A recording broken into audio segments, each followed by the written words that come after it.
Jadi Bapak Ibu ya, ini cara ingat Allah. Apa yang kita ingat, lalu bagaimana cara ingatnya.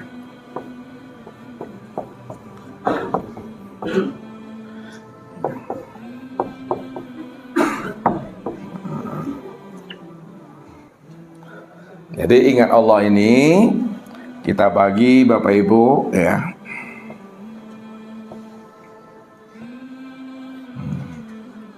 kepada 4 pembagian ya. Ingat Allah dalam pandangan ilmu syariat.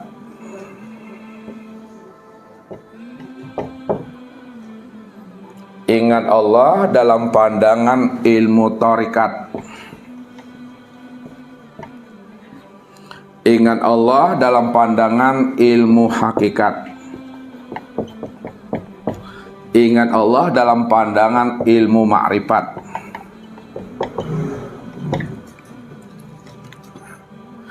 Jadi ingat Allah dalam pandangan ilmu syariat, ini yang dimaksud adalah ilmu fikih. Jadi orang yang memahami ilmu fikih, ahli dalam ilmu fikih, maka disebut dia namanya dengan fuqaha. Fuqaha itu disebut namanya ahli fikih. Yang kedua, ingat Allah dalam pandangan ilmu tarikat, itu adalah ilmu tasawuf. Orang yang ahli ilmu tasawuf disebut namanya orang sufi. Yang ketiga, ingat Allah dalam pandang ilmu hakikat, yaitu ilmu tauhid.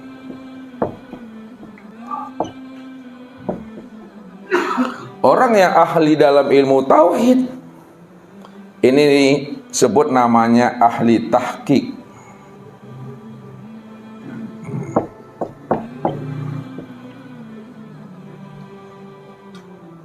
Kemudian ingat Allah dalam pandangan ilmu ma'rifat, itu yang disebut namanya ilmu hikmah.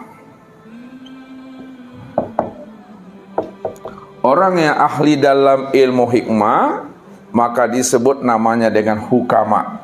Hukama.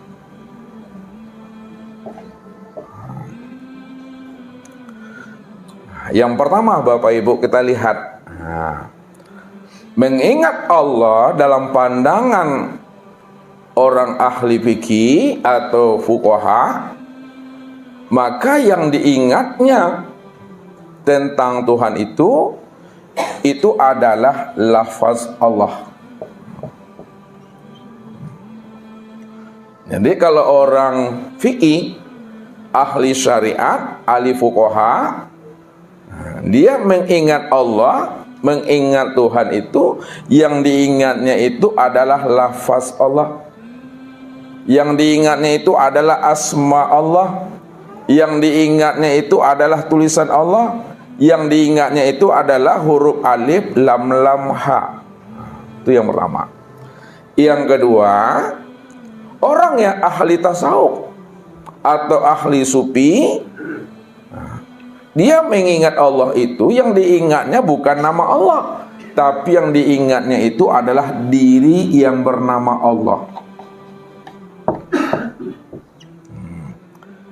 Jadi orang tasawuf itu, yang diingatnya itu adalah diri yang bernama Allah, diri yang punya nama, yang diingatnya.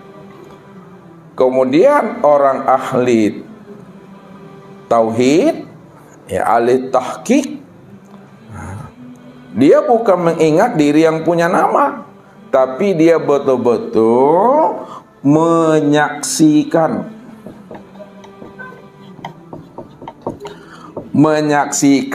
diri yang bernama Allah.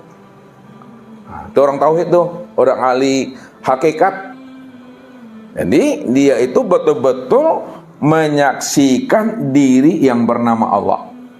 Sedangkan ahli hikmah, orang makrifat, Dia bukan mengingat nama, bukan mengingat diri yang punya nama, bukan pula menyaksikan diri yang bernama Allah. Tidak ada lagi di situ dia mengingat nama. Tak ada lagi di situ dia mengingat diri yang punya nama. Tidak lagi pula di situ dia menyaksikan diri yang punya nama. Tidak ada yang diingatnya. Tidak ada lagi bahasa mengingat. Betul-betul dia dalam keadaan diam, dalam keadaan fana, ya.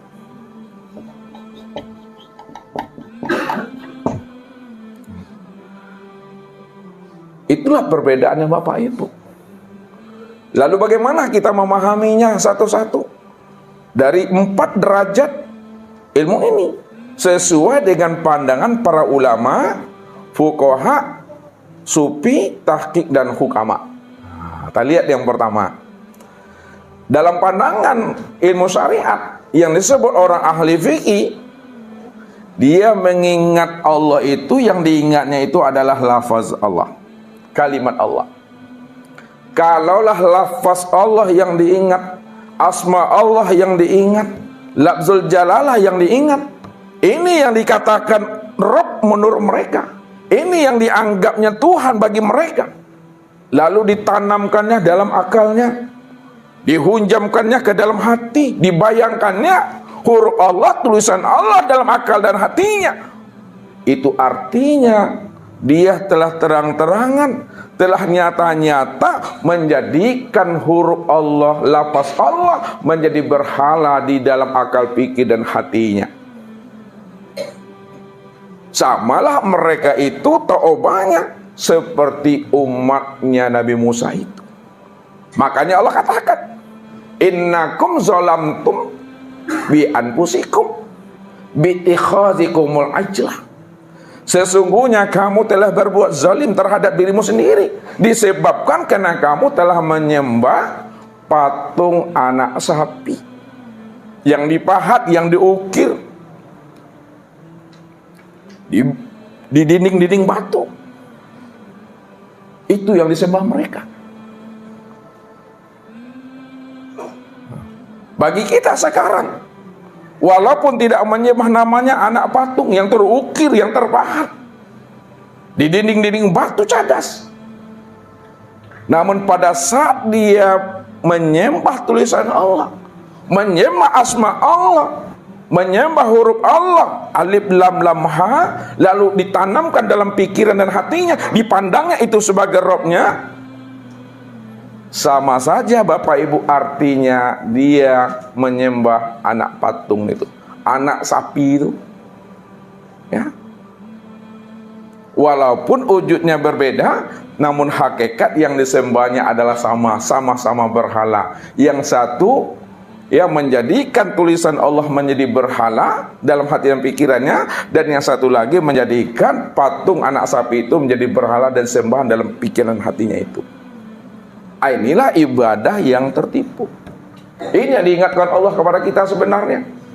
Wa minan nasi may ya'budullaha ala harfin. Ada sebahagian, kata Allah, bukan seluruhnya Bapak Ibu, ada sebahagian daripada hambaku, dia menyembah aku, dia mengingat aku, tapi sayang, kata Allah, yang disembahnya dan yang diingatnya itu bukanlah diriku, tapi yang disembah dan diingatnya itu adalah lafaz Allah, tulisan Allah, asma Allah. Inilah syirik tulen namanya, ya, tulen itu yang syirik. Makanya ibadah mereka yang mereka lakukan puluhan tahun lamanya, maka ibadah mereka itu tertolak, ibadah yang tidak diterima oleh Tuhan, disebabkan karena diri mereka itu betul-betul kafir, kata Allah. Apa yang menyebabkan diri mereka kafir? Lalu dikatakan Allah diri yang kafir itu adalah diri yang najis, karena mereka tidak mengenal akan Robnya, dan mereka juga tidak mengenal siapa dirinya yang sebenarnya.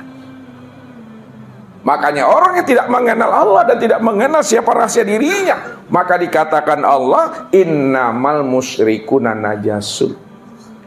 Sesungguhnya diri mereka adalah najis disebabkan karena mereka tidak mengesahkan Allah.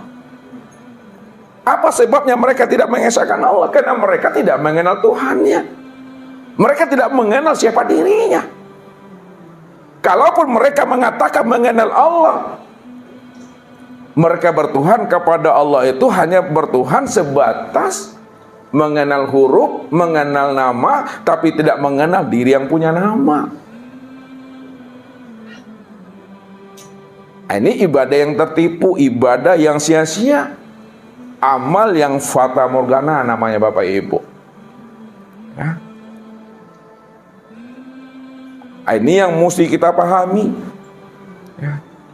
Jangan kita mengira dan menyangka bahwa kita telah melakukan amal yang terbaik di hadapan Allah. Padahal amal kita, diri kita menjadi batu licin saja Bapak Ibu dalam kehidupan ini. Ya.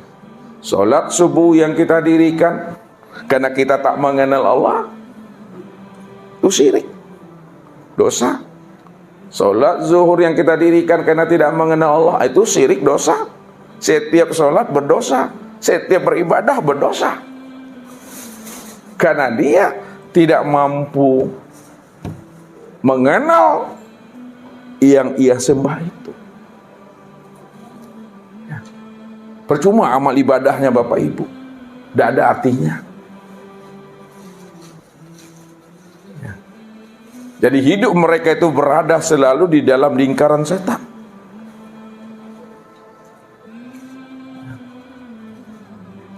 Ini yang mesti kita hati-hati Bapak Ibu. Ya. Hati-hatinya maksudnya jangan amal dan diri kita ini menjadi batu licin bagi diri kita sendiri. Ya. Nah, disinilah kita wajib bermakrifat, wajib kita mengenal Allah itu sebelum mati Bapak Ibu. Jadi ilmu makrifat itu wajib dipelajari. Ya. Bukti wajibnya, kalau kita tidak mengenal Allah dalam hidup, tak mengenal Allah kita dalam beribadah, tak mengenal Allah kita dalam beramal, maka seluruh amal ibadah dan ketaatan kita sepanjang umur hidup kita ini meninggalkan cangkangnya, maka amal kita itu tertolak. Sia-sia belaka Bapak Ibu. Itu yang dikatakan namanya najis batin. Jadi yang dikatakan najis batin itu tidak mengesahkan Allah, tidak mampu memandang Allah, tak mampu menilik Allah pada sekalian yang wujud, pada sekalian alam dan pada dirinya. Itu yang najis batin. Dicuci pun, dibersihkan pun dengan 7 lautan, 7 samudra, maka tidak akan pernah bersih dan suci dirinya Bapak Ibu. Jadi pahamilah, tiliklah ke dalam. Sudah berapa umur kita, sudah berapa usia kita, lalu bagaimana amal ibadah dan ketaatan yang kita lakukan? Apakah amal ibadah yang sudah dipandang indah Allah di sisi Allah, atau amal ibadah yang dipandang indah nas, hanya di sisi manusia? Secara zahir kita disebut ahli ibadah, secara fisik kita disebut orang surau, orang masaji, orang langgar, ahli sujud, ahli zikir, ahli ibadah. Tapi secara hakikat kita ini dikatakan adalah orang yang munafik. Kita dikatakan orang yang fasik. Mulutnya mengaku beriman, tapi hatinya kafir kepada Allah. Inilah yang disebut namanya orang yang fasik itu. Ini yang pertama Bapak Ibu, memahaminya.